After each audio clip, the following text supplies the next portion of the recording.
بسم اللہ الرحمن الرحیم محمد و صلی اللہ رسول کریم محمد۔ آپ کا یہ شہر میں اشارہ صرف مدراس یا چنئی اسٹیٹ کا نہیں بلکہ ہندوستان کا ایک عظیم اور مانا ہوا دیندار شہر ہے۔ آپ حضرات یہاں رہتے ہیں، جو لوگ آپ میں سفر کر کے کہیں جاتے آتے ہیں وہ اپنے شہر کے نیک نامی سنتے ہیں، جو نہیں جاتے ان کو شاید کا اعتراف نہ ہو کہ ہم اس شہر میں رہتے ہیں جس شہر کی شہرت اس کی سادگی، اس کی خوبیوں کی وجہ سے، اس کی دینداری کی وجہ سے بڑی دور ہے۔ اور یہ برکت ہے یہاں علماء کے قیام کی اور یہاں کے ذمہ داران کے سادگی اور ان کے انصاف، ان کے سوشل ورک اور خدمات کی وجہ سے۔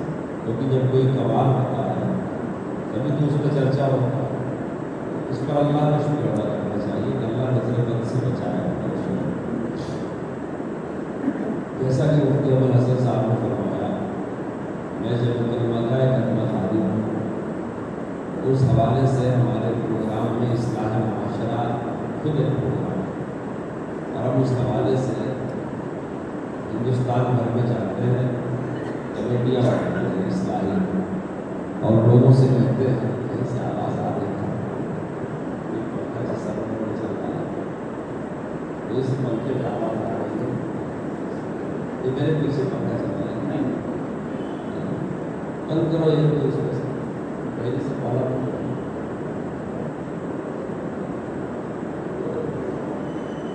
جاتے ہیں اور لوگوں سے اپنی بات کہتے ہیں۔ اللہ اسد صاحب رحمۃ اللہ علیہ کہا کرتے تھے، بدل کر فقیروں کا ہم فیض طالب تماشا ہے اہل کرم۔ ہر جگہ جاتے ہیں اور جو بھی دین کی نسبت لگی ہوئی ہے اسی دین کی نسبت سے رسول اللہ کی امت کو بلاتے ہیں، ان کی چھٹیوں میں ہاتھ دیتے ہیں، ان سے درخواست کرتے ہیں کہ مان جاؤ اور اپنے آپ کو ہلاکت میں ڈالو۔ مائک تیز کر دیا گیا، کیوں تیز کر دیا؟ نہ مائک تیز نہ کرو، اتنا مطلب مائک کی بھی بات سنتے کان میں پڑے گی نہیں بات، آپ تیز کریں، اس کو ہلکا کرو، موضوع صاحب اس کو ہلکا کرو، اسے کم کرو، پیچھے کی جو آواز ہے اسے کم کرو، پہلی لائن کے پورے بند کر دو، صحیح ہو جائے۔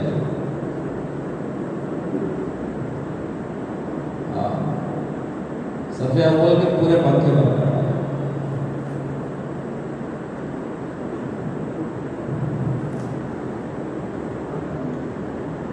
الحمدللہ کام ہو رہا ہے، اتنا ہی اس پنکھے کی آوازیں بیچ میں نہیں ہے، ٹھیک ہے اتنا تو میں اپنی بات کہہ رہا ہوں، اس طرح بند کرو، یہ پنکھا چل رہا ہے کیا پیچھے ممبر کے پاس بیٹھا نہیں نا، ماشاء اللہ آپ ذرا سکون ہو، ایسے بند کرو، تین کو تھوڑی سی گرمی برداشت کر لو۔ ہاں ہمارے یہاں زیادہ سردی میں نے یہاں آ کے سننا وغیرہ نکال کر کے دے دیا، اس سال بہت سردی پڑ رہی ہے۔ میں آپ سے عرض کر رہا تھا کہ اصلاح معاشرہ ایک اہم کام ہے، اس کے لیے ہم ملک بھر میں جاتے ہیں اور اصلاحی کمیٹیاں بناتے ہیں، لوگوں سے درخواست کرتے ہیں، لیکن آپ کا پروگرام اپنی نوعیت کا بڑا عجیب و غریب پروگرام ہے۔ مجھے بہت سوچنا پڑا جب مفتی صاحب نے کہا کہ آ جاؤ، میں کوشش کرتا ہوں کہ سال میں ایک مرتبہ مشارم کی حاضری ہو جائے اور میرے دوست احباب سے ملاقات ہو جائے۔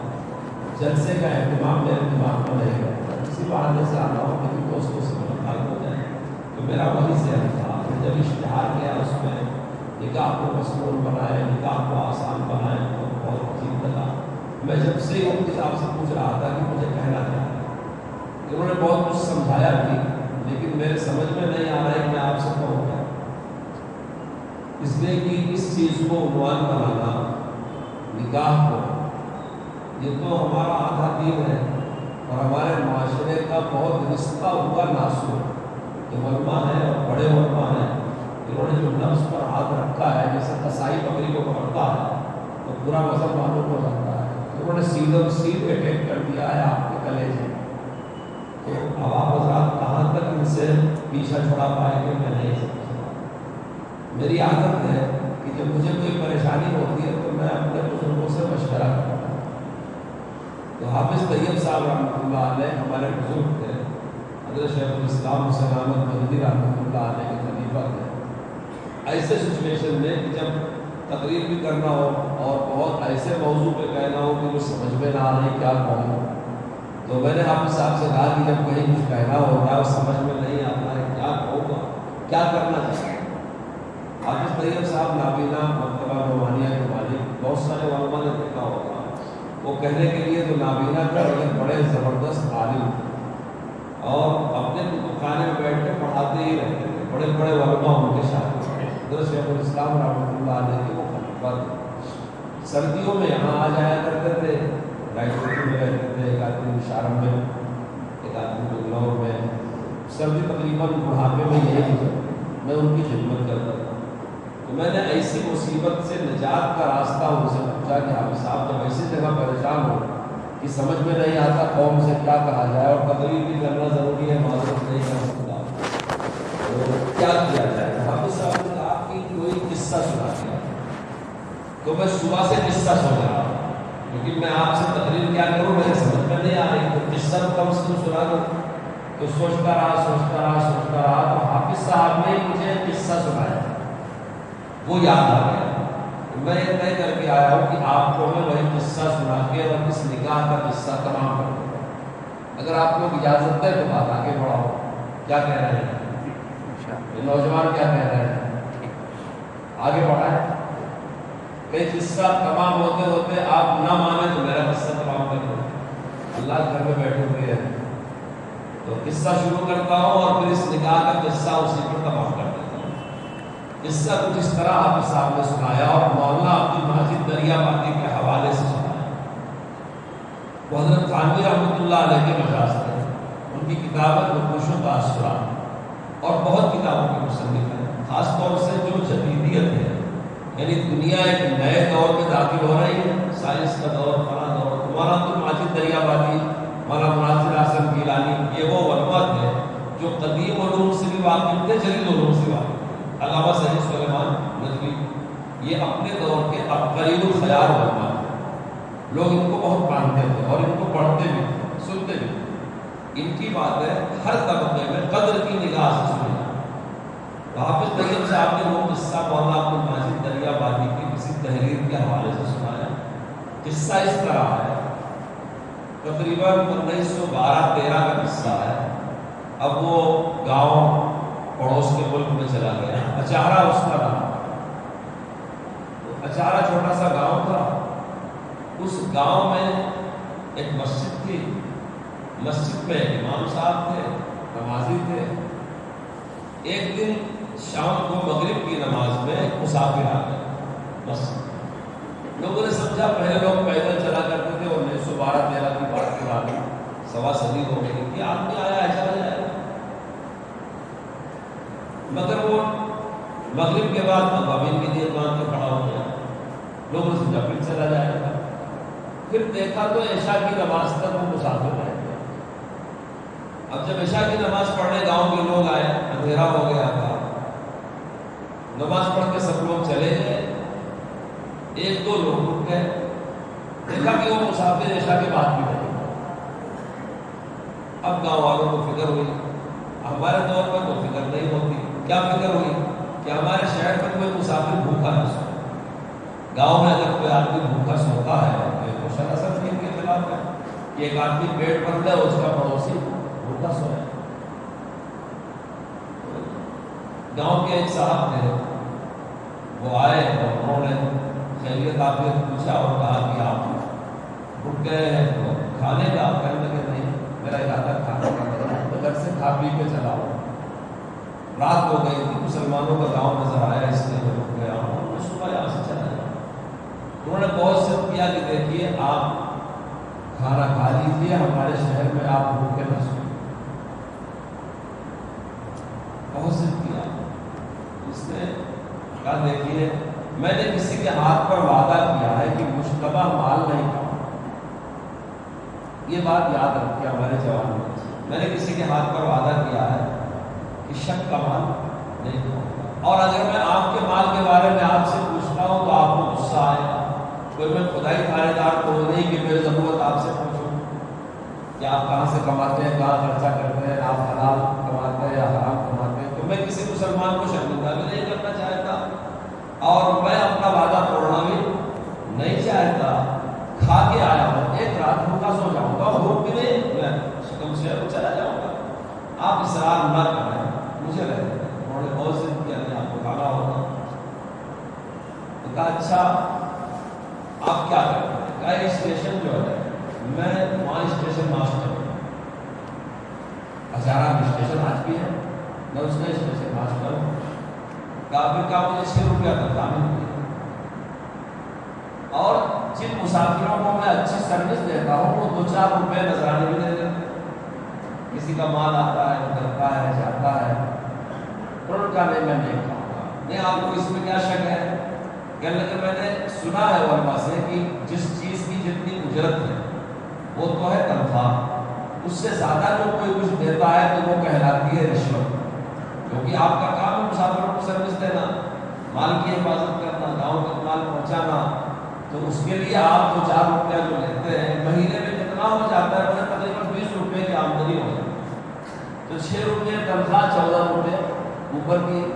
تو اس نے کہا بہت معافی چاہتا ہوں، آپ زیادہ پریشان نہ ہو، میں نہیں کھاؤں گا، سو جاؤں گا۔ اب وہ اسٹیشن ماسٹر صاحب جا رہے ہیں، ان کا دماغ میں گھوم رہا ہے، گزرتے گزرتے گزرتے گزرتے دوسرے گلی تیسرے گلی میں فکر مند تھے، سلام کیا، کسی نے جواب نہیں ملا، پھر سلام کیا، صاحب السلام علیکم، دیکھا تو گاؤں کے ایک اور معزز شخصیت کے، کیا ہوا، کیا سوچتے ہوئے جا رہے ہیں؟ کیا وہ عشاء کے بعد ایک مسافر نے میں نے اس سے کہا کھانا کھا لو، تو وہ کہہ رہا ہے میں نے کسی سے وعدہ کیا ہے کہ جب تک اطمینان نہیں ہوگا لقمہ نہیں اٹھاؤں گا، اور میں آپ سے سوال کر کے شرمندہ بھی نہیں کرنا چاہتا، میں نے پیسہ آدمی آج تک دیکھا نہیں، کیا ہوا؟ کہا وہ میں نے اس کو بتایا کہ 6 روپے تنخواہ ہے، اوپر کی آمدنی، تو کہہ رہا ہے میں آپ کا مال کھاؤں گا نہیں،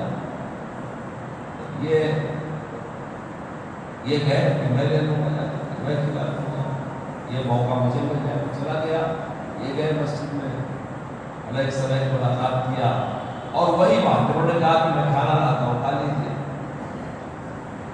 اس مسافر نے وہی بات ان سے بھی کہا کہ میں آپ سے سوال کر کے آپ کو شرمندہ نہیں کرنا چاہتا، لیکن میں نے کسی سے وعدہ کیا ہے وہ توڑنا بھی نہیں چاہتا کہ مشتبہ مال جب تک تحقیق نہ ہو میں منہ میں نہیں ڈالوں گا، لقمہ نہیں اٹھاؤں گا۔ اس نے کہا پوچھیے نا کیا پوچھتے، کہا یہ مسلمان کو سوال کرنے کیوں شرمندہ کروں؟ وہ کہنے لگا میں آڑتی ہوں، آڑتی، یعنی یہ جو لوگ کسان ہیں پہلے زمانے میں روپیہ کم ہوتا تھا تو غلہ دے کے غلہ لیتے تھے یا غلہ دے کے پیسہ لیتے تھے، تو چھوٹے چھوٹے کسان غلہ خریدتے تھے، پھر بڑے والے گوڈاؤن کو بھیجا کرتے تھے۔ کہا میں آڑتی ہوں، میں مال خریدتا ہوں، غلہ اکٹھا کرتا ہوں، پھر بڑے گوڈاؤن کو بھیج دیتا ہوں، وہاں سے پیسہ آتا ہے، جس کا مال لیے رہتا ہوں اس کو پیسہ دیتا ہوں۔ تو اس مسافر نے کہا کہ میں نے سنا ہے کہ ہمارے علاقے میں آڑتی لوگوں کو لیٹ پیمنٹ پہ زیادہ پیسہ ملتا ہے، یعنی آپ کو کسان نے آج جو دیا، گیہوں 6 پیسہ کلو، سرسوں 4 پیسہ کلو، مٹر 3 پیسہ، اس زمانے میں پیسے چلتا تھا، تو یہ سب آپ اکٹھا کر کے من اور ٹن بناتے ہیں، اور اس کے بعد آپ اس کو گاڑی میں بھر کر کے آگے بھیجتے ہیں سرکاری گوڈاؤن میں جو انہوں نے بنا رکھا ہے۔ تو اگر انہوں نے پیسہ فوراً دے دیا تو جتنا آپ کی بل ہے اتنا دیتے ہیں، انہوں نے مہینہ 2 مہینہ لیٹ کیا تو سرکار انگریزی سود لگا کر کے دیتی ہے، مثلا 200 روپیہ ہوا 2 مہینہ لیٹ تو 2.5% سود لگایا، اگر اس میں 205 روپئے دے دیا، کہنے لگے ہاں یہ تو ہوتا ہے، تو کہنے لگے ایسا کتنا ہوتا ہے؟ تو کہنے لگے کہ کسان لوگ تو غلہ بھیج دیتے ہیں، پوچھتے بھی نہیں، میں جب چاہتا ہوں ان کو پیسہ واپس کرتا ہوں، جب ان کے گھر میں کوئی شادی ہے، کوئی مریض ہوا، کوئی گھر بنانا ہوا، اگلے سال ان کو کوئی فصل لگانا ہوا، جب یاد آتا ہے کہ آڑتی کیا میرا حساب ہے، تب کسان لوگ آتے ہیں، جب مجھ سے تقاضا کرتے ہیں تو انہوں نے کہا کہ تو آپ اس پیسے کا بڑھا ہوا بیاج بھی کچھ استعمال کرتے ہیں اور ان پیسوں کا روٹیشن بھی آپ ہی کرتے ہیں ان سے پوچھے بجائے. تو میں نے تو سنا ہے کہ کسی نے کسی کے پاس امانت رکھا تو اس سے پوچھے بجائے استعمال نہیں کرنا چاہیے. میں معافی چاہتا ہوں، آپ کو شرمندہ نہیں کرنا چاہتا، مجھے معاف کریں، میں بھوکا سو جاؤں گا، نہیں کھاؤں گا. آپ وہ بھی چلا گیا. بات ذرا اور پہلی، ایک گھر کے سامنے لوگ بیٹھ کے حقہ پی رہے تو چودھری صاحب کا گھر تھا. اتنی رات کو گزر رہے آڑتی صاحب جو خریدتے ہیں غلہ، تو چودھری نے پوچھا کہاں گئے، کیا ہوا؟ تو بتایا بھائی ایک آدمی آیا ہوا ہے مسجد میں، ایسا ایسا ہے، اور وہ مجھے ماسٹر صاحب نے بتایا، میں گیا، مجھ سے ایسی بات کہہ رہا ہے. تو چودھری صاحب کر کے آئے، آ کر کے کہا کہ بھائی آپ ہمارے گاؤں میں بھوکے نہ سوئیے، ہم کو عذاب ہوگا. نہ تو میں اسٹیشن ماسٹر ہوں کہ 6 روپے سے بڑھ کے میری آمدنی ہو اور رشوت ہو رہی ہو، اور نہ میں آڑتی ہوں کہ لوگوں کا مال ضمانت بغیر پوچھے برت رہا ہوں، اور جو سرکار سود دیتی ہے وہ خود استعمال کر لیتا ہوں. میں آڑتی بھی نہیں، میں ماسٹر بھی نہیں، میں اس گاؤں کا زمیندار ہوں.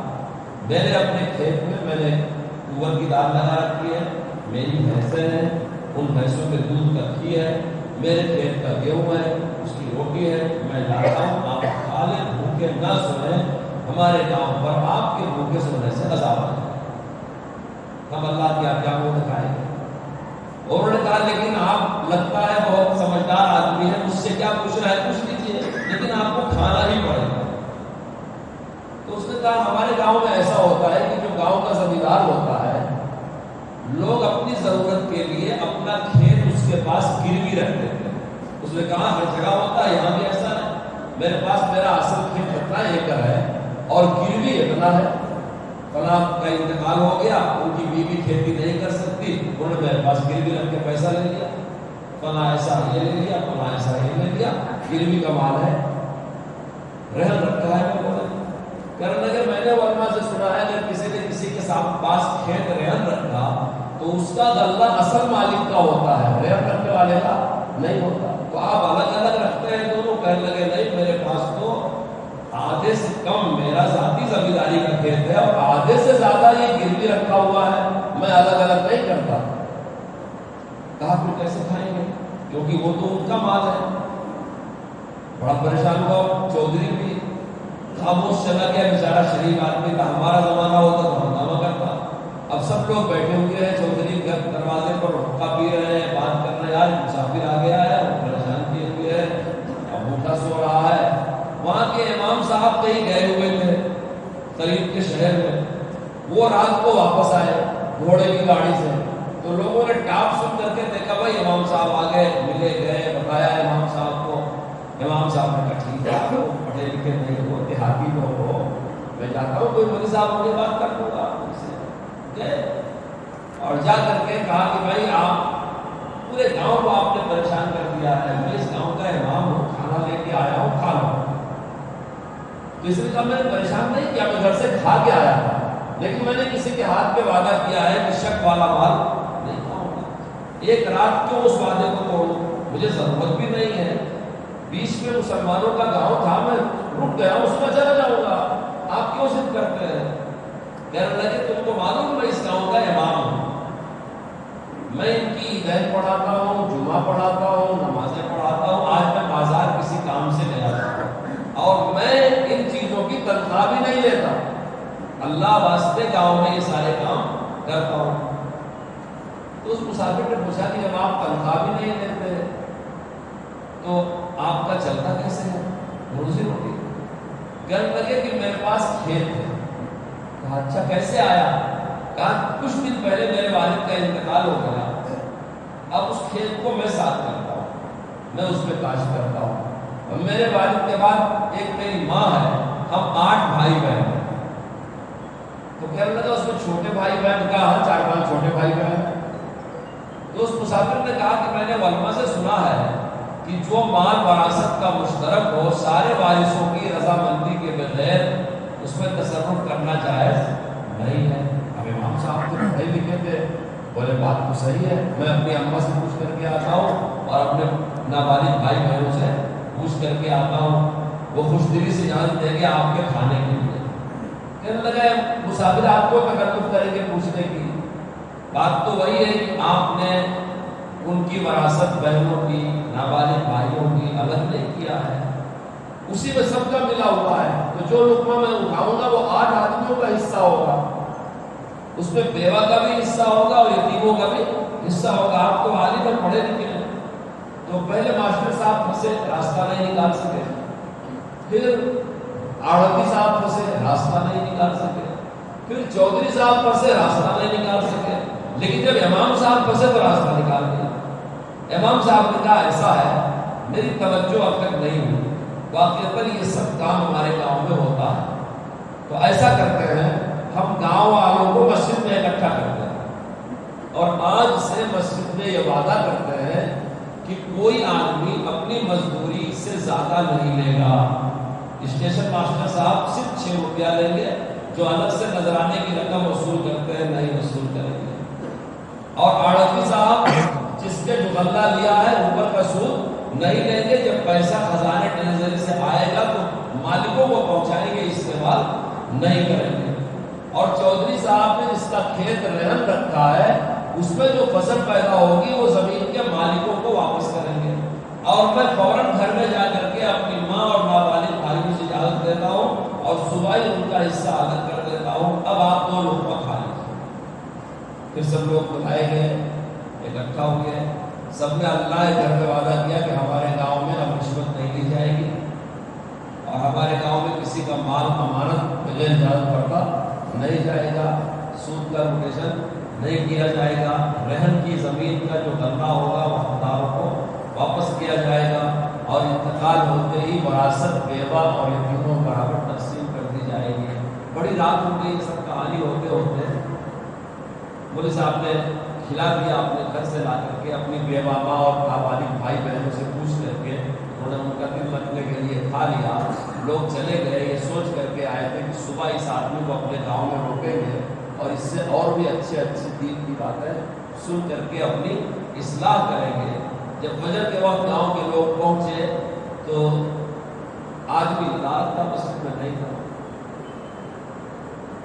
پوچھا جو سب سے پہلے اذان دینے والا آیا تھا، بھائی وہ رات کا مسافر کہنے لگا، بس جیسے ہی صبح کی پاؤں پھٹی اس نے 2-4 رکعت نماز پڑھی اور اپنا رومال کندھے پہ ڈالا اور کنڈی پہ اٹھایا اور اس راستے سے کھیتوں میں سے چلا گیا۔ نہ اس کا کوئی نام پوچھ سکا، نہ اس کی کوئی ڈگری پوچھ سکا، نہ اس کا کوئی فرم ایڈریس پوچھ سکا، نہ اس کی کوئی آئیڈینٹیفائی کر سکا، لیکن اس ایک مسافر نے پورے گاؤں کو ان کی اصلاح کے لیے مدعو کیا۔ تو جب کوئی مسئلہ جڑا ہوا ہوتا ہے ہمارے سماجی زندگی سے تو اس میں اس کے علاوہ کوئی چارہ نہیں ہے کہ آپ وعدہ کریں آئندہ سے نہیں۔ اس کے علاوہ تقریر، واعظ، نصیحت سننا ثواب، کرنا ثواب، لیکن کرنے کا کام تو کرنے سے ہوتا ہے نا۔ حضرت خواجہ صاحب رحمۃ اللہ علیہ فرماتے ہیں کامیابی کام سے ہوگی نہ کہ حسن کلام سے۔ ہم لوگ جن حالات میں گزر رہے ہیں تقریباً یہی مرثیہ ہر گاؤں میں پڑھا جاتا ہے کہ شادی مہنگی ہو گئی۔ ہم لوگوں کو باتیں دیر سے معلوم ہو، پورے ہندوستان کا ماحول ہے کہ لڑکا والا لڑکی والوں سے وصول ہے، تلک کے نام پر، جہیز کے نام پر، جوڑے کے نام پر، پورے ملک کا ماحول۔ لیکن آپ میری بات لکھ کے رکھ لیں، 10-15 سال کے بعد وہ حال آنے والا ہے کہ لڑکا والا پیسہ لے کر کے پھرے گا، لڑکیاں نہیں ملیں۔ پڑھے لکھے بچے جا کر کے تحقیق کر لیں، 4-5 سال سے ہندوستان کا ریشو یہ ہے کہ 100 مرد بچوں پر 60 پہ 5 بیٹھو بچیاں پیدا ہو رہی ہیں، لڑکیاں 65 اور لڑکے 100۔ آپ 10-12 سال میں دیکھیں اگر یہی ریشو رہا تو مرد زیادہ فارغ بھی نہیں ہے، عورتیں ان کے جوڑ کی نہیں۔ اب آپ میری بات کی تصدیق کے لیے اپنے خاندان میں ذرا جوڑ کر کے دیکھیں، اگر آپ 4 بھائی ہیں تو لڑکیاں زیادہ ہیں کہ لڑکے زیادہ ہیں؟ ممکن ہے لڑکیاں زیادہ ہو، آپ ذرا دادا کی اولاد میں چلے جائیے، پھوپھیوں کیا دیکھ لیں، ادھر لگاتار ہندوستان میں لڑکیوں کی پیدائش کی شرح گھٹ رہی ہے۔ دوسرے نمبر پر جو قصاب بازاری دنیا میں پڑھ رہی ہے اس نے ہر آدمی کو فقیر اور غریب بنا، ان کی ضروریات بڑھتی جا رہی ہے اور آمدنی کم ہوتی چلی جا رہی ہے۔ دین کے حساب سے جو آپ کو فیصلے لینا ہے وہ تو لے لیجیے، اللہ کا گھر ہے، لیکن کم سے کم دنیا کی عقل اگر بھیجے ہوئے ہیں، دنیا کے بارے میں سوچتے ہیں، تو ان دونوں پلروں کو نظر انداز نہیں کر سکتے۔ ایک لڑکیوں کی شرح پیدائش کا کم ہونا اور دوسرے آمدنی کا کم ہونا اور خرچے کا بڑھنا۔ ہمارا ملک ہندوستان اس وقت پیک پر ہے، یعنی ان ملکوں میں 100 سال، 150 سال، 200 سال میں ایک مرتبہ ایسا ہوتا ہے کہ کسی ملک میں آبادی تیزی سے بڑھ جاتی ہے، ہمارے یہاں بھی ایسا ہوتا ہے۔ اب ہماری آبادی جو ہے جس کو کہتے ہیں گولڈن چانس، اس وقت ہندوستان میں 65% وہ لوگ ہیں جن کی عمر 18 سال سے 40 سال تک ہے۔ آپ کہیں چاہے آپ یہی گن کر کے دیکھیں، 65%، 100 میں 65 لوگ وہ ملیں گے مجمع میں، لڑکے اور لڑکیاں جن کی عمر 18 سے شروع ہو رہی ہے اور 45 تک۔ یہ 65% ہے۔ 35% میں 70 سال والے بھی ہیں، 65 سال والے بھی ہیں، 60 سال والے بھی ہیں، 55 سال والے بھی ہیں، 50 سال والے۔ اور پھر اس میں نیچے آپ چلے جائیے تو لڑکے لڑکیوں کی پیدائش اب کم ہو رہی ہے نا، تو پیدا ہونے والا جنریشن اوپر کے جنریشن سے کم ہے۔ یعنی اگر آپ 5 بھائی بہن ہوں گے تو آپ کو 2 یا 3 لڑکے لڑکیاں ہوں گے۔ اب آئندہ زمانے میں آبادی گھٹتی چلی جاتی ہے۔ یہ جو 65% آبادی ہے یہ پورے ہندوستان کی بڑی ہے، نوجوانوں کی، خالی مسلمانوں کی نہیں بڑی ہے۔ اب پورے ملک کے لیے ایک بہت بڑا ایجنڈا ہے جس کو چھپایا جا رہا ہے۔ وہ اس طرح چھپایا جا رہا ہے کہ ایک نئی نسل ہندوستان کی اب بے روزگار ہے، اس کو سوائے مذہبی نعروں کے، جذباتی نعروں کے اور کچھ نہیں سکھایا ہے۔ وہ بے روزگار ہے، وہ نکمے ہیں، بڑی بڑی ڈگریاں انہوں نے حاصل کیا ہے، پڑھائی میں خرچ کیا ہے۔ آپ فرض کرو ایک آدمی 18 سال کا ہے، اس کی شادی ہو گئی، اگلے 10 سال میں وہ 28 سال کا ہوگا، اس کے بعد والے 10 سال میں جب وہ 38 سال کا ہوگا تو اس کے والد لبے گور ہو چکے ہوں گے۔ اگر 4 بھائی اور 2 بہنیں ہیں، 2 بھائی اور 2 بہنیں ہیں، تو باپ کا مکان تقسیم ہونے والا ہوگا، اس مکان میں اتنے لوگ نہیں رہ سکتے، اسے فروخت کریں گے، آج کے نرخ پہ فروخت کریں گے، آج کے سودے پہ تھوڑا تھوڑا پیسہ سب کو ملے گا۔ اگر والدین زندہ ہے تو بیمار ہو چکے ہوں گے، اسپتالوں کا چکر کاٹتے ہیں، اور 40 سال کے آدمی کی بیٹی 15 سال کی ہو چکی ہوگی، اس کو شادی کا انتظام کرنا ہوگا۔ اگر اس کا صحت کا نظام خراب ہے تو یہ بھی جزاؤں کا اور دواؤں کا محتاج ہوگا۔ اس ملک میں جو قوم ہمارے بالمقابل ہے، جن سے ہمارا سابقہ ہے، وہ اس ایجنڈے کو چھپاتے ہیں۔ ان کا مستقبل ان کو تاریخ نظر آتا ہے کہ ہماری نئی نسل کے پاس نہ روزگار ہے، نہ بینکنگ ہے، نہ مالیہ ہے، نہ ہی انہوں نے اخلاق چھوڑا ہے ان کے پاس۔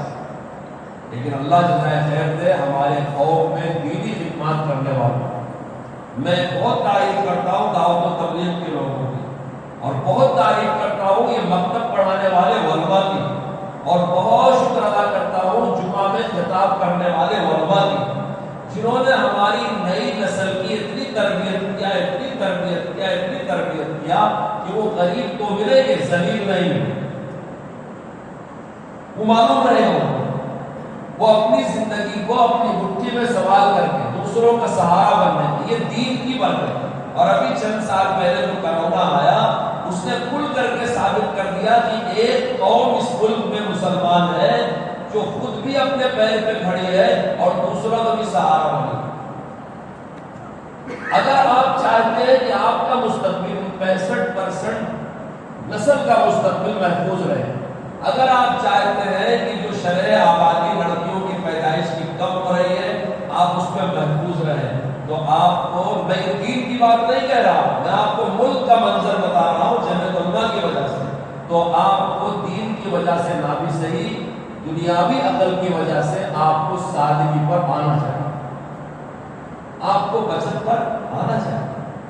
جب آپ بچت نہیں کریں، وہ بچت شروع کہاں سے ہوگی؟ کچن روم سے شروع ہوگی۔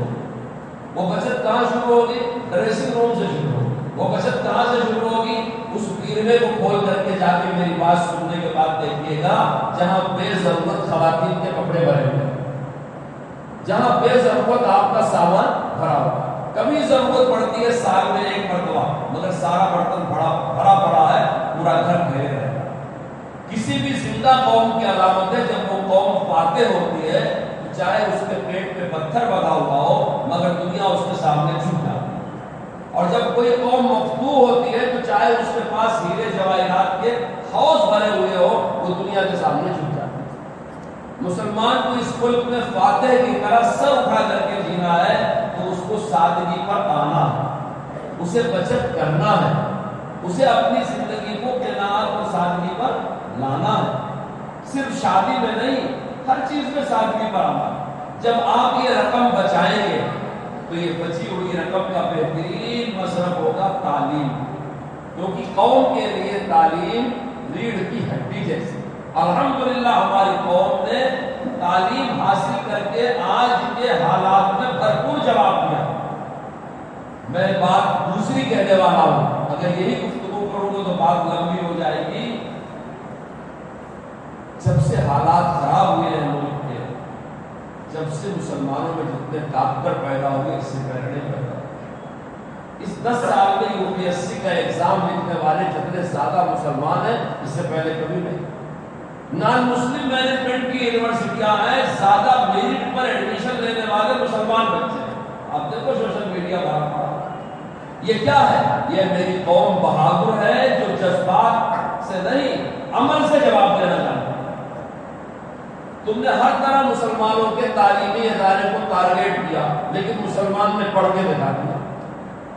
تم نے ہر جگہ مسلمان نوجوانوں کو تعصب کی وجہ سے جیلوں میں ٹھوسنا شروع کیا، مسلمان نے اپنے پیر پہ کھڑا ہو کر کے دکھا دیا۔ تم نے فتنہ ڈالنا چاہا، تعصب، نفرت، مسلمان نے اپنے پڑوسی کی مدد کر کے دکھا دیا۔ یہ وہ قوم ہے جو ہر چیلنج کا جواب اپنے عمل سے دیتی ہے۔ کن لوگوں نے آپ کے شہر میں اس موضوع کو اٹھایا، کیوں اٹھایا، میں ایک ملاقات میں واقف نہیں ہو سکتا، لیکن جس نے بھی اس چیز کو پکڑا ہے بہت دکھتی ہوئی رکھ پکڑا ہے، اور اس کا حل صرف تقریر میں بالکل نہیں۔ اس کا حل یہ ہے کہ آپ کر کے دکھا دیجیے۔ ہم جمعیت علماء کی طرف سے بے گناہوں کے مقدمات لڑتے ہیں۔ اس وقت بھی ہمارے 37 مقدمات سپریم کورٹ میں چل رہے ہیں، 57 ہائی کورٹ میں چل رہے ہیں، 800 سے زیادہ بے گناہوں کے کیس کی ہم پیروی کر رہے ہیں۔ آپ کو بتایا تو تعجب ہوگا، ہمارے کئی مسلمان قیدیوں نے جیل خانے میں LLB کا کورس مکمل کیا، ایگزام دیا۔ اب جب وہ باہر آئیں گے تو وکیل ہوں گے، اور ان کا ارادہ ہے کہ بچی کھوٹی زندگی ہم قوم کی خدمت میں گزاریں گے۔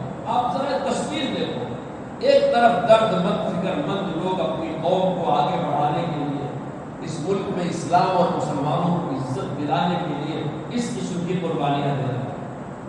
کسی بچے کے UPSC کے ایگزام میں پاس ہونا آپ آسان سمجھتے ہیں؟ نیٹ کے ایگزام میں 100 نمبر آپ آسان سمجھتے ہیں؟ پڑھنے والے بچوں سے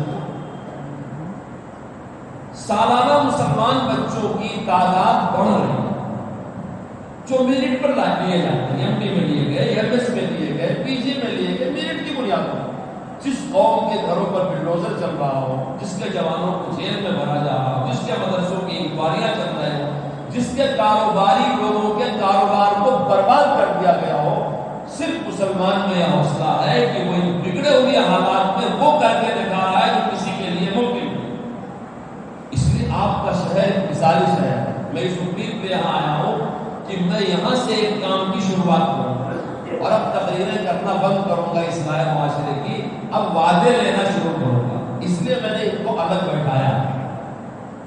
صرف تقریر کرنے سے اصلاح معاشرہ نہیں۔ اب میں یہ چاہتا ہوں، کئی دنوں سے جب اصلاح معاشرے کا کرم چلتا رہا، ملک میں سفر ہوتا رہا، تو ہم لوگوں کے سامنے سب سے رشتہ ہوا مسئلہ جو آیا ہے مسلمانوں کی پریشانی کا، وہ مسلمان بچوں کے نشہ کرنے کا۔ ایک سمجھی بوجھی سازش کے تحت نشہ مسلمان بچوں میں عام کی جا رہی ہے، بچیوں میں عام، کیونکہ شراب تو ام الخبائث ہے، اور اب معاملہ شراب تک نہیں ہے، پتہ نہیں کون کون چیزیں بچے کھاتے ہیں۔ دلی میں، لکھنؤ میں، پٹنہ میں، مظفر پور میں، بڑے شہروں میں جہاں لوگوں کی میٹنگیں ہوتی ہیں اور سروے ہوتا ہے تو بڑی تعداد آتی ہے، اچھے خاندانی پڑھے لکھے لوگوں کے بچے اس لت میں مبتلا ہیں۔ لوگ اس پر کام بھی کر رہے ہیں، چھڑوا رہے ہیں، تعاون کر رہے ہیں، سکھا رہے ہیں، ان کو عالموں سے قریب کر رہے ہیں، ان کی اچھی کی عادت ڈلوا رہے ہیں. لیکن جیسے نشہ سے آزاد کرنا ایک بہت بڑا کام ہے، ویسے یہ کام جو مفتی صاحب مولانا نے اٹھایا یہ بھی بہت بڑا کام ہے. اب اس بہت بڑے کام کو آپ کو انجام کیسے دینا ہے؟ میں انتہائی سادگی سے اپنی بات کہہ کے بات ختم کر دوں. نہ میں آپ سے یہ کہتا کہ آپ کتنے سیر چاول پکاؤ، نہ میں یہ کہتا کہ نکاح 10:30 بجے کرو. ان حوالے سے شمالی آرکاٹ کے شہر پوری ہندوستان کا مشہور ہے کہ اگر 8 ساڑھے 10 بجے نکاح کا ٹائم ہے، دولہا 11:15 بجے آیا تو نکاح نہیں ہوتا، پھر شام کو ہوتا ہے. فلاں شہر میں اتنے سیر کا یہ نکاح بن سکتا ہے. آپ کی نیک نامی پورے ملک میں ہے، لیکن آپ کتنے پانی میں ہیں یہ علماء جانتے ہیں. تو اس لیے اب یہاں سے یہ پرانی نیک نامیوں کی جو رائنٹی ہے اسے ختم کرنا، تقاضے کے مطابق ایک نیا فیصلہ کیا کہ نکاح سنت کے مطابق کریں. دیکھو چوک کہاں ہوتی ہے. ایک بینک کا ملازم ہے، وہ اپنے بچے کی شادی میں سارے بینک والوں کو بلا لے. ایک اسکول کا ٹیچر ہے، وہ اپنے بچے کے نکاح اور ولیمے میں سب اسکول ٹیچر کو بلا لے. اب ایک آدمی دعوت و تبلیغ کا ساتھی ہے، وہ اپنے بچے کے سنت کے مطابق نکاح کا نام دے کے پورے ساتھیوں کو بلا لیتا ہے. ایک مدرسے کے محترم صاحب ہیں، وہ سارے علماء کو بلا لیتے ہیں. ایک امام صاحب ہیں، وہ سارے. میں خدا کے گھر میں علماء و گواہ بنا کر کے کہتا ہوں شریعت میں اس طرح کی شرکت کی کوئی شرعی حیثیت نہیں، بالکل نہیں. حضرت رسول اللہ صلی اللہ علیہ وسلم نے اپنے محلے مدینہ منورہ سے دور جا کے جہاں آج مسجد قبلتین ہے وہاں حضرت برا بن معرور کے جنازے میں شرکت کیا. تو یہ تو ملتا ہے کہ رسول اللہ جنازے کی شرکت کے لیے کہیں چلے گئے، لیکن کسی صحابی کا نکاح پڑھانے کے لیے رسول اللہ گئے ہو یہ بالکل میں خارج کرتا ہوں. میں رائچوٹی میں ایک بات کہا کرتا ہوں، آپ سے نہیں کہتا لیکن وہاں کی بات نقل کرتا. میں وہاں کہا کرتا ہوں کہ تم شادی میں مجھے مسجد میں لے چلو گے اور میں تقریر کروں گا کہ عبدالرحمن ابن عوف رضی اللہ تعالیٰ عنہ کے کپڑے پر اللہ کے رسول نے اس رنگ کا نشان دیکھا. صحیح حدیث ہے. تو ان سے پوچھا کہ عبدالرحمن ابن عوف یہ کیا ہے؟ تو انہوں نے کہا رسول اللہ میں نے شادی کیا ہے، نکاح کیا ہے. تو آپ نے فرمایا کہ ولیمہ کرو چاہے ایک بکری سے. میں کہتا ہوں اس حدیث کو بیان کرنے کے لیے بنگلور سے کسی مفتی صاحب کے آنے کی ضرورت نہیں ہے. حیدر اللہ کے رسول کے پاس عبدالرحمن ابن عوف آئے تھے. رائے چوٹی سے میں دوسرے شہر میں جا کر کے نکاح کی مجلس میں شرکت کروں، پہلے قرات ہو، پھر نعت ہو، پھر علماء کی تقریریں ہوں. جس طرح کا منکر آپ سمجھتے ہیں ان چیزوں کو طاقت دینے میں ہم دیندار لوگوں کی ان چیزوں کو بھی بہت پسند ہے. اس لیے سادگی کا صرف ایک مطلب ہے جو ہم کو قاری امیر حسن صاحب نے سمجھایا. قاری صاحب رحمۃ اللہ علیہ یہاں اعتکاف کرتے تھے. قاری صاحب نے متعلقین کے نکاح کے لیے بڑے فکر مند ہیں. انہوں نے سمجھایا دیکھو نکاح کے لیے بہترین دن جمعہ کا دن ہے، نکاح کے لیے بہترین جگہ مسجد ہے، اور نکاح کے لیے بہترین وقت عصر کے بعد کا، اور نکاح کی مجلس میں تقسیم کرنے کے لیے مسنون پھل کھجور. مدینہ شریف میں وہی ایک پھل ہوتا. قاری صاحب رحمۃ اللہ علیہ کو جو نکاح کی پیکنگ بنتی ہے اس میں ڈرائی فروٹ اور چاکلیٹ ڈالتے اس سے بھی منع کیا تھا.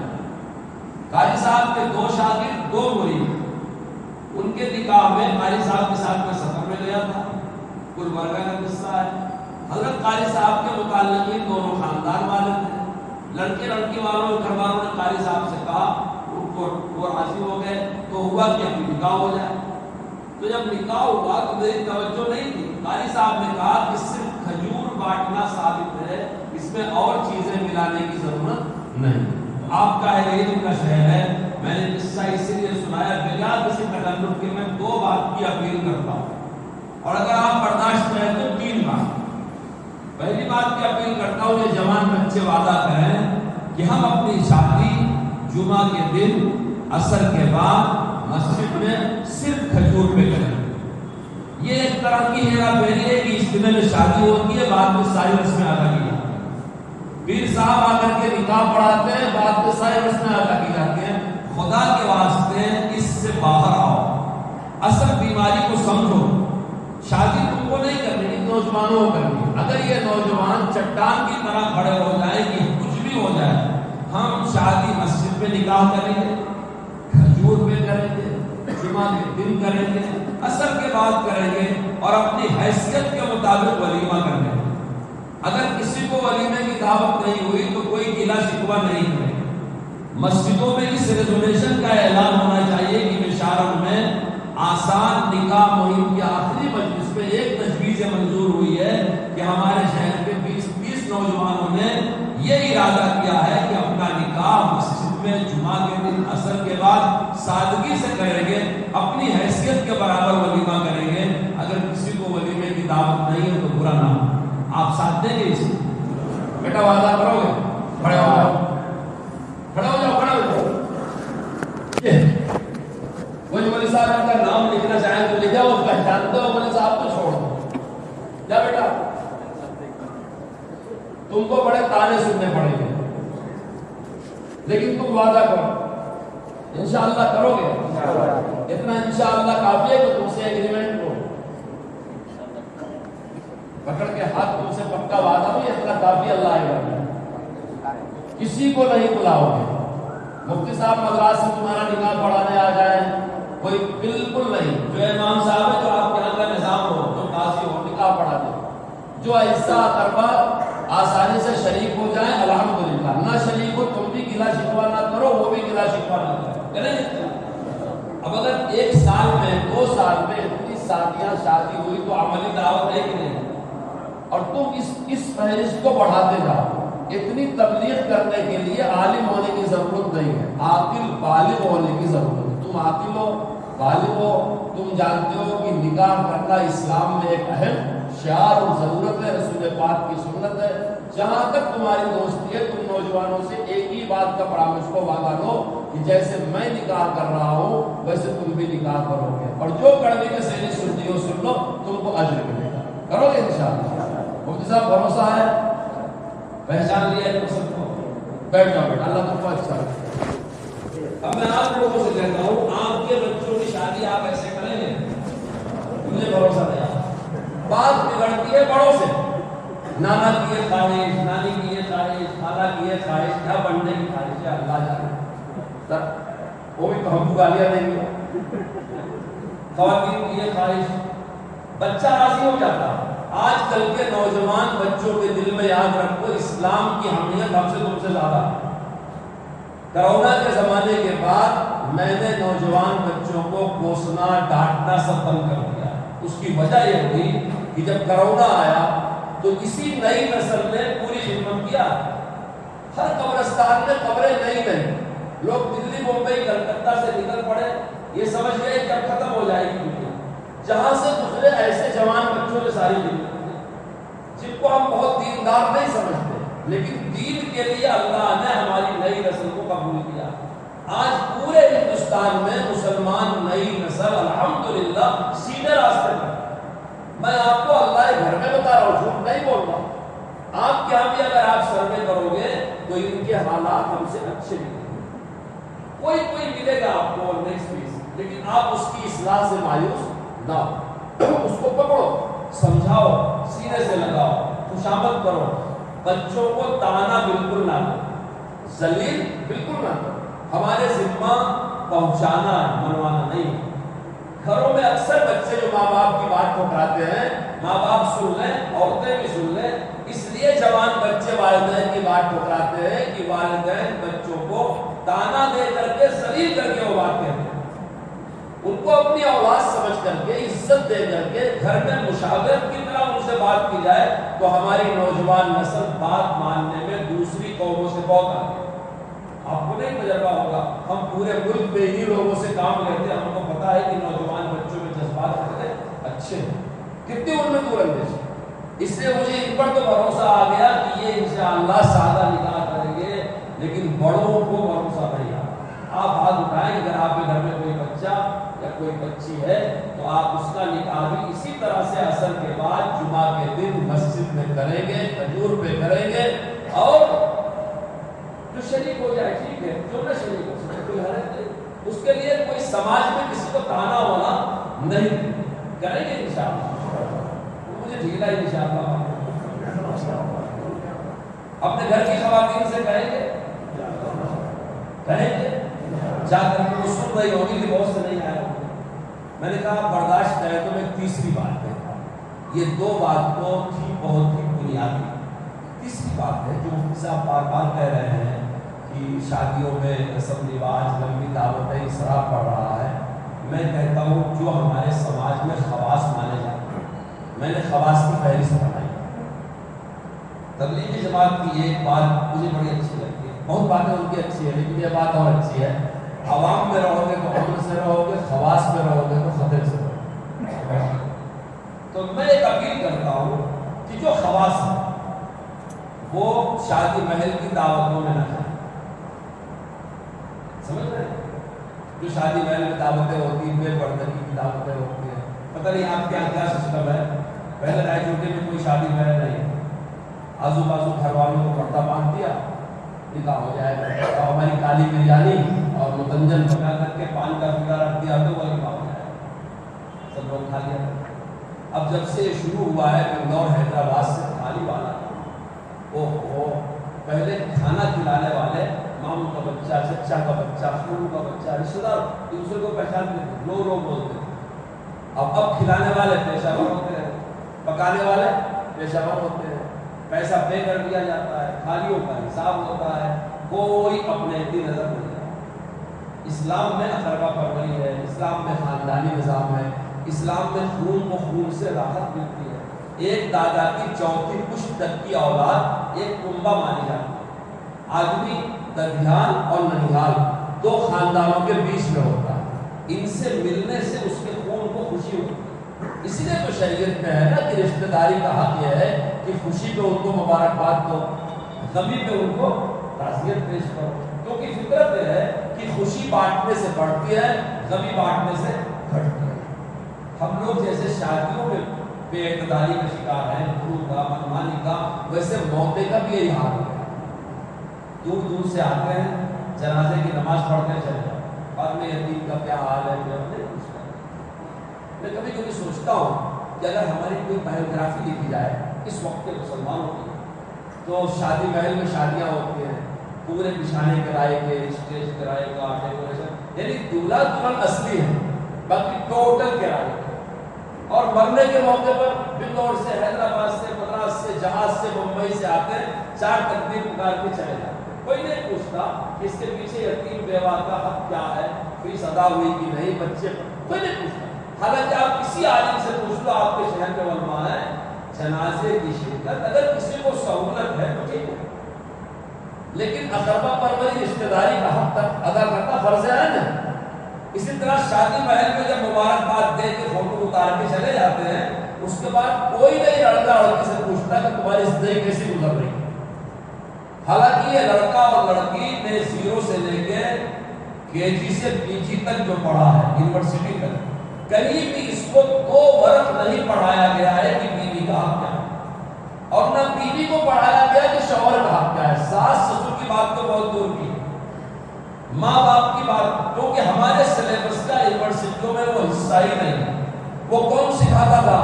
وہ علماء سکھاتے تھے, ائمہ سکھاتے تھے, خاندان کے بزرگ سکھاتے تھے. اور قرآن کہتا شوہر اور بیوی کا جب رشتہ نکاح کا ہو گیا, اگر کچھ پوچھ نیچ ہوتی ہے تو قرآن کہتا ہے حکم من اہلہ و حکم من اہلہا, بھائی اس خاندان کے بڑے, ایک صاحب کا معاملہ بگڑ گیا, 2 خاندان کے دونوں بزرگ بیٹھے پنچایت کرنے, نہ بچہ مانگنا نہ بچی مانگنے. وہ میرے پاس لے آئے, وہ جواب دیا لڑکے لڑکی نے, بولے مفتی صاحب 7 سال ہو گیا ہے شادی, اب تک نہ خدائی کا پتا نہ سمجھانے کا پتا, آج سمجھانے آ جائے. اگر یہ ہمارا سپورٹ کرتے تو ہماری یہ نوبت ہی نہیں. اور نوبت صرف اتنی بڑی کہ لڑکا بے روزگار تھا, اس امید پہ شادی کر دیا تھا کہ ٹیچر بن جائے گا. اب جب روزی تنگ ہے, قادر قدر و یکون کفر, روزی تنگ ہے, اب معاملہ توڑ تک پہنچ گیا. اب خاندان کے بڑے لوگ سمجھانے آئے ہیں, نہ لڑکا سمجھا ہے لڑکی سمجھی. ان کو میرے پاس ذرا گنجائش ملی, اپنا دل نکال کر دیا کہ مفتی صاحب 7 سال ہو گیا ہے, نہ خلیل کا پتا تھا نہ شہجان کا پتا تھا, آج کیسے ان کی بات مان لیں. پھر خوشامد درآمد کر کے, سمجھا بجھا کر کے, قرآن حدیث سنا کر کے, ملا کر کے بھیجا. تو صرف نکاح کے لیے شادی محل میں چلے جانا، دعوت کھا کر کے منہ پوچھ کے چلے جانا، یہ اسلام نہیں، یہ غلط ہو رہا ہے۔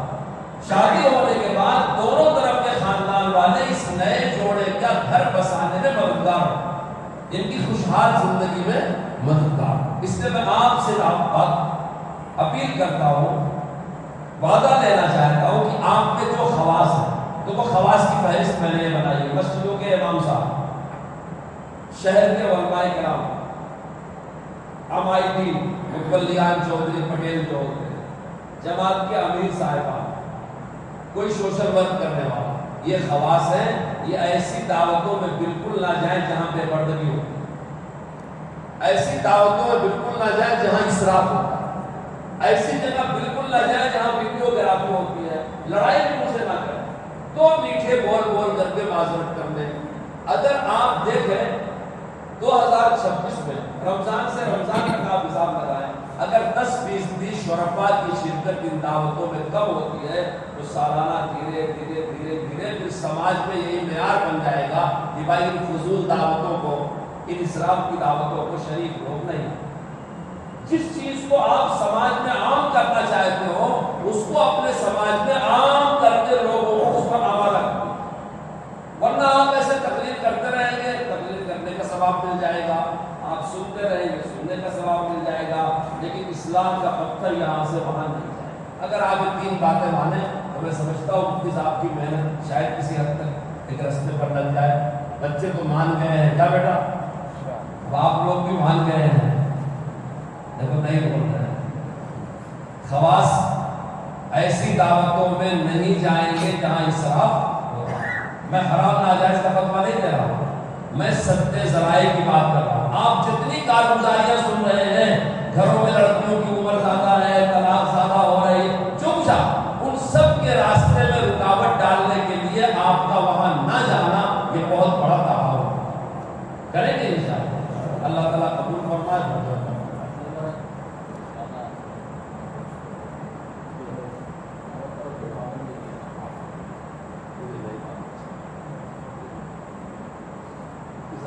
مفتی صاحب کچھ خصوصی بات یہاں کے بارے میں فرمانا ہے۔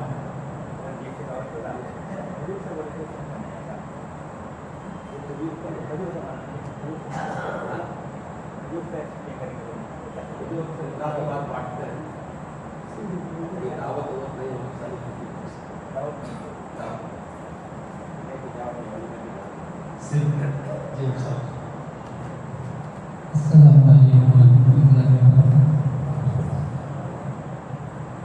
جو آخر میں بات ہو رہی تھی یہی میں خیال میں لڑکا لڑکی کی بات طے ہوتی ہے جس سے ہم لوگ شکرانہ کرتے ہیں۔ آج وہ شکرانہ شادی محلوں میں ہو رہا ہے، آج وہ شکرانہ شادی محلوں میں ہو رہا ہے۔ اگر تو شادی کی بات کریں، شکرانہ شادی محل میں، اور اس میں پورے عاجزی انکساری معذرت کے ساتھ حضرت صاحب بھی بتا رہے تھے کہ فلاں فلاں فلاں ایسی مجلس میں شریک نہ ہو، تو ایسی دعا یا مجلس میں ہم شریک ہو رہے ہیں، کہاں سے منہ کرانا ہے موقع یہ کون سی درس کا نہیں، صرف ایک لڑکا یہ لڑکی کی بات پکی کرنے کے لیے شادی معلوم کیا جاتا ہے، بس ضیافت ہونے نہیں ہے، اور اس میں آپ جو خواص کی فہرست بیان کر رہے ہیں وہ شریک ہو رہے ہیں، اور اس وقت دنیا اور سونے کی امور بھی دی جاتی ہے، اشاروں کا کام بھائی فہرست بنائیں گے تو ہمارے کمزوریوں کی فہرست بہت زیادہ بنے گی۔ یہ کرنے کے 3 کام پر آمادہ ہوں، مجھے امید ہے رمضان سے رمضان تک انشاءاللہ سادگی کی طرف پیش رفت ہوگی۔ نمبر 1 کہ جوان بچے جمعہ کے دن عصر کے بعد نکاح کر لیں، کھجور تقسیم کر دیں، دعوت نہیں ہونی چاہیے۔ عام طور سے لڑکی والوں کی طرف سے دعوت ہوتی ہے، ان کی طرف سے ولیمہ ہوتا ہے، ولیمہ اپنی حیثیت کے مطابق کر لیں، اگر کسی کو نہیں بلایا ہے کوئی گلا شکوہ نہ کریں، اس کے لیے قرض دار نہ لیں۔ حدیث شریف میں ہے سب سے زیادہ برکت والا نکاح ہو سب سے زیادہ کم مشقت والا، اپنی جان جوخم میں ڈالنا ہے اچھا نہیں۔ دوسری بات جو میں نے کہا کہ آپ نے گھر کے ذمہ دار ہیں، آپ نے گھروں کی شادی میں ساتھ بھی لائیں، تیسرے جو کہا کہ خواص اس طرح کی مجلسوں میں شریک نہ ہو. میں حرام ناجائز کا فتویٰ نہیں دے رہا ہوں، میں کہہ رہا ہوں کہ جتنی کارگزاریاں تباہی کی آ رہی ہیں اس کو روکنے کے لیے سدے ذرائع. آپ یہاں سے روکیں گے تو وہاں سے وہ چیزیں رکیں گی. مفتی صاحب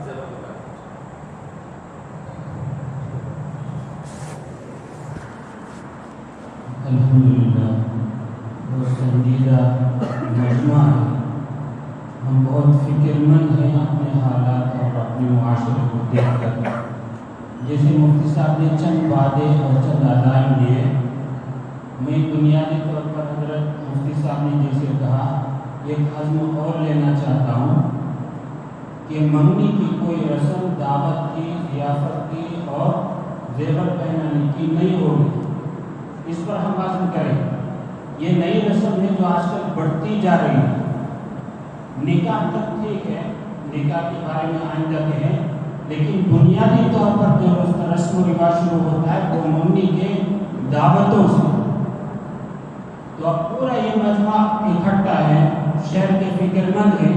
ہم اس پر عزم کر لیں انشاءاللہ منگنی کے نام سے کوئی دعوت، کوئی ضیافت، کوئی زیورات آپس میں لین دین اور گھروں کے اندر جو کھانے کا لین دین اور یہ رواج ہو رہا ہے اسے ہم بند کریں گے. پورا مجمع اس پر متفق ہو گیا. یہ بنیادی کامیابی ہمارے مجلس کی ہو انشاءاللہ. یہ کوئی مشکل بات نہیں ہے.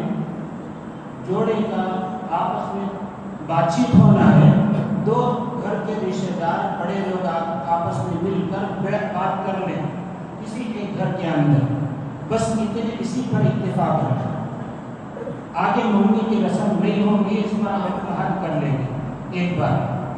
دوسری بات، نکاح کے نام پر ہم اور آپ جانتے ہیں ہمارے معاشرے کے اندر کئی دنوں کی دعوتیں چلتی ہیں. نکاح کی فقط نہیں ہے، الحمدللہ ہمارے شہر کے اندر نکاح کی دعوت کے اندر کچھ پابندیاں ہیں. الحمدللہ اس پر ہم عمل کرتے ہیں، لیکن اسی پر نہیں. نکاح سے پہلے ہم سوچیں جمعے کے دن چور ہلدی، ہفتے کے دن ہلدی کی رسم اور نکاح کے دن دعوت لڑکی کے گھر کا خاص طور پر، اور شادی محل طے کرتے ہیں تو دونوں 50-50% کے حساب سے.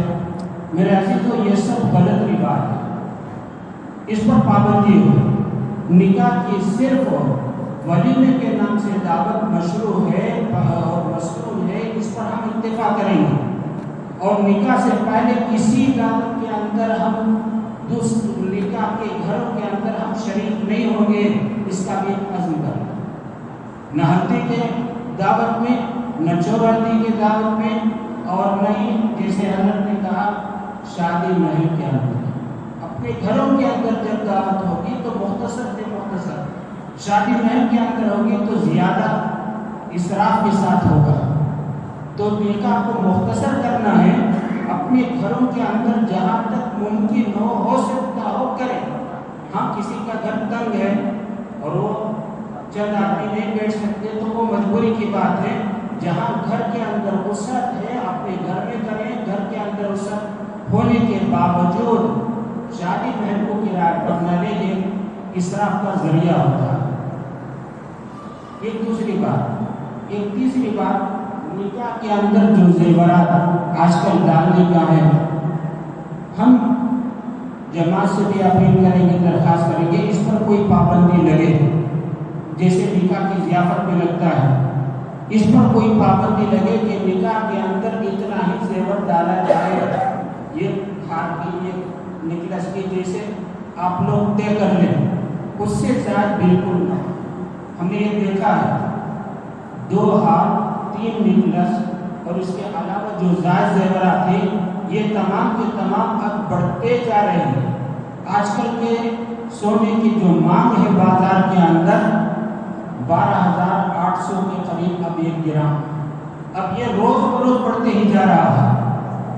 ایک سورن 1 لاکھ سے کہیں زیادہ ہے. اب یہ روز بروز بڑھتے ہی جا رہا ہے. یہ قیمتیں آسمان پر چھو رہی ہیں. تو ایسے وقت میں بیچارے متوسط گھرانے کے لوگ، غریب گھرانے کے لوگ اپنے بچیوں کا نکاح کیسے کرائیں، ان کے زیورات کا انتظام کیسے کریں. 25-30 لاکھ زیورات میں خرچ ہوتے ہیں. میرے عزیزوں، آج کل کے غربت کے اور کم پیسوں کے، کم آمدنی کے جو ماحول ہے، اس کے اندر اپنے بچیوں کا اتنے لاکھوں کے زیورات ہم کیسے انتظام کریں؟ یہ پورے معاشرے پر سوچنے کی چیز ہے. ہم 2-4 آدمی مل بیٹھ کر طے کرنے کا نہیں ہے. پورے معاشرہ ایک فکر مند ہے. ایسے ماحول کے اندر ہم زیورات پر پابندی لگائیں تو زیادہ بہتر ہے. اس سے زیادہ زیور نہ ہو، کم از کم جتنا زیور لگ سکتا ہو اسی پر اتفاق ہے. اور اس سے بڑھ کر اور جہیز کے جو ساز و سامان ہیں، آج کل ہم نے دیکھا سنا کہ صرف پلنگ پیرو نہیں بلکہ کھانے پینے کے ساز و سامان لڑکی گھر والوں سے لڑکے کے گھر والوں کو، لڑکی کے گھر والوں سے لڑکے کے گھر والوں کو بھیجا جاتا ڈھیر سارا سامان. اگر وہ حال پہ رکھ دیا جائے تو حال کافی نہ ہو. ہم جانتے ہیں ہمارے حالات کو ہم چھپا نہیں سکتے، ہم زیادہ واقف ہیں ہمارے حالات. تو پچھلے زمانے کے اندر اتنا لین دین کا معاملہ نہیں تھا جب کہ آج بڑھ رہا ہے. تو مہنگائی کی حالت کے اندر اتنا لین دین اور ایسے تبادلہ، یہ بھی سوچنے کی بات ہے. ہم اگر ابھی پابندی لگا سکتے ہیں تو جماعت کی طرف سے ہم مجبور ہو کر عمل نہ کریں، بلکہ ہم خود عزم کر کے، یہ واقعتاً ہمارے اندر غلط رواج ہے جو بڑھتا جا رہا ہے اور بیچارے غریبوں کے لیے بہت بڑا بوجھ ہے. غریب ہی نہیں بلکہ متوسط گھرانے کے لیے، بلکہ متوسط بھی نہیں، میں آگے بڑھ کر اور کہوں کہ مالدار گھرانوں کے اندر بھی یہ بوجھ ہے. بہت سارے ایسے مالدار گھرانے ہمارے سامنے ہیں، انہوں نے یہ دکھ اور یہ ماجرا ہمارے سامنے سنایا. ہمارے گھر کے اندر لڑکیوں کا نکاح ہو رہا ہے بہت شان و شوکت کے ساتھ، لیکن گھر کے اندر کی حالت یہ ہے کہ گھر کا پترا بیگ میں رکھ کر سونے کا اللہ لیا جا رہا ہے. یہ تو کہ نہیں میرے دوستوں، ایک عام حالات ہے. ہم جانتے ہیں ہمارے سامنے اس کا سب باتیں ایک یہ دکھ کی رٹ کی طرح ہے. اس پر ہم ہی قابو پا سکتے ہیں. کوئی دوسرا الفاظ و تقریر سے یہ معاملہ حل نہیں ہو سکتا. ہم یہ 2-3 باتوں کے بارے میں سوچیں، متولیان کرام اور شہر کے عمائدین اس پر فیصلہ اٹھائیں. منگنی کی رسم ہو، زیورات ہو اور کھانے پینے کی اور لین دین کا معاملہ ہو، اس میں جہاں تک ہو سکے ہم کفایت شعاری سے کم کے اندر ہم اپنے گھر کا نکاح کرائیں گے. انشاءاللہ ہماری یہ مجلس کامیاب ہوگی. جو دل بیٹھ کر ہم سوچ رہے ہیں انشاءاللہ صحیح نتیجے تک پہنچیں گے.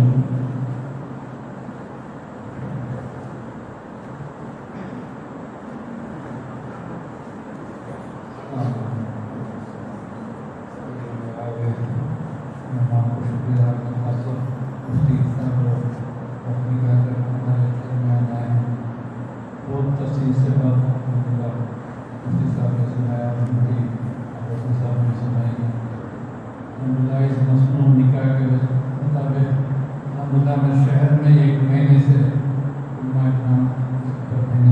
ہر مسجد میں، ہر محلے میں اس عنوان پر بیانات ہو رہے ہیں تاکہ ہر ایک کو معلوم ہو کہ نکاح کی چیز کیا ہے، اس کی تکلیف کیا ہے. بہت تفصیل سے بات کریں. الحمدللہ جماعت بھی اس کی طرح سے محنت سے میٹنگ بھی ہوا تھا.